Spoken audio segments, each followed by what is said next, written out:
It's Fun Katy with Sports 620 KTAR. I'm in Chasefield enjoying all the All-Star Game festivities. I'm here with Colin Cowherd, host of The Herd on ESPN Radio. A little warm out here today in Phoenix, Colin, but how's your time been in Phoenix so far? Great, loved it. Used to live in Vegas, and I used to come here all the time, so I know Phoenix well.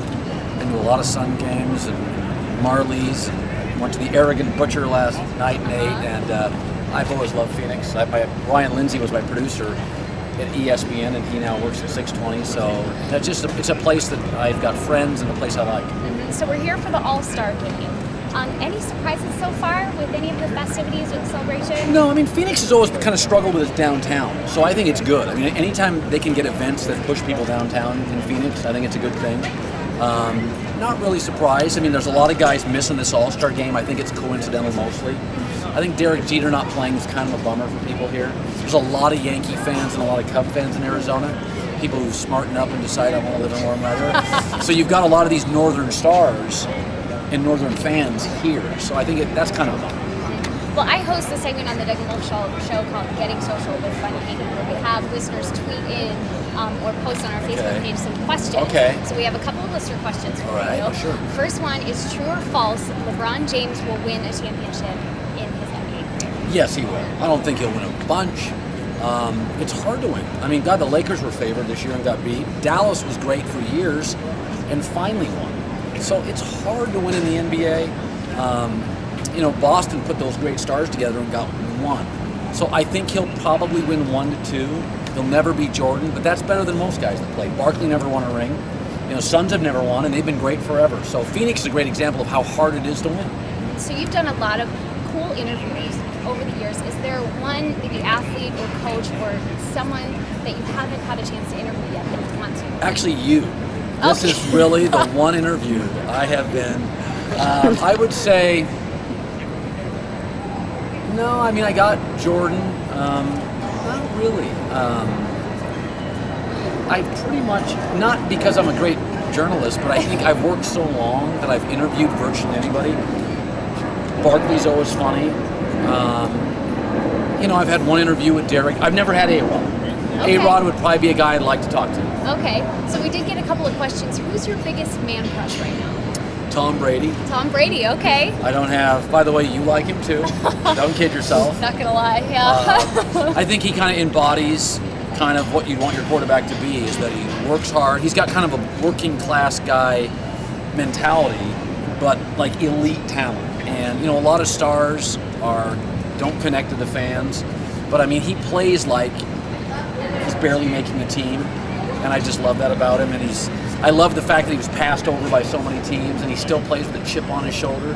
I love that. So we know that you know a lot about sports, but what's one thing that you're passionate about outside of sports? Pokemon cards. I've got like 200,000. Right on. It makes me look really attractive, doesn't it? No, I collect cocktails at about 7 o'clock at night.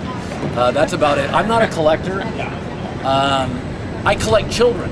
And that's in marriages. That's on video now. You know that, right? I'm happily married, honey. No, I'm not a big collector of stuff. I'm really into my kids, my wife, and my career, and that's it. I'm boring. I said yesterday, people are like, the people I know with exciting lives are like drug dealers and like all the people in society, you wouldn't want to be associated with. So I don't have an exciting life. It's busy, but it's not that exciting. So since you don't have an exciting life, do you watch reality TV? I watch, hold on. Let me think. I watch the Kardashians. You do? I know. Pathetic, isn't it? But I watch because they have 30 kids and I've got 30 kids. So I feel like from Bruce Jenner I can learn some parental skills. That kind of that's the one. I do watch that. There's another one out there. I've watched some of the cooking shows. Is a cooking show reality TV? I think so. Does that count as reality TV? I think so. Yeah, it kind of does. So I've watched some cooking, the cooking shows, the, Iron Chef stuff. So I've watched some of that. Okay, what's the number one song on your iPod right now? Take me out to the ball game. Well, I love U2. See, Ryan, my former producer. Take a shot of Ryan Lindsay right there. He loves the camera. I'm a big U2 guy, huge U2 fan.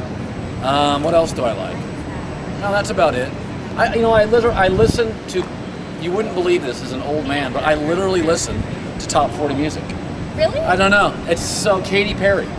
Really? I know, it's pathetic. But when I'm driving, I don't want like 96.5 classic rock. I don't need any more Skinner. I've heard Skinner. I know the songs. I'm over it. So I like new stuff. Okay. So last question. What's next for Colin Cowherd? Wow. I have an idea for a show about a sports radio guy that loses his wife and has 3 boys and falls into a huge gambling problem. And it's sort of it's a dramedy. It's pretty dark. I'm pitching it now to somebody. So it's, who knows? But it's kind of a dark guy who does what I do. It's not autobiographical. It's about a dark guy who does what I do. And, we'll see. I try to sitcom on CBS and nobody liked that. So, okay. But you got to take chances in life, and so I do, and it's kind of fun. Okay, so next TV producer, movie producer, we should look for I don't you. want to be on. I would rather produce. Okay. I have no interest being on the air. I would like to produce kind of a TV show, kind of a dark movie or a dark TV show. Awesome. Great. Well, thank you for your time today. Thank you. And this was worth it. Ryan Lindsay talked me into it. He made it sound. He did not promote you at all. He's like, I got a 10-minute interview. This was great. I hope I lived up to the You did. Thank you. All right.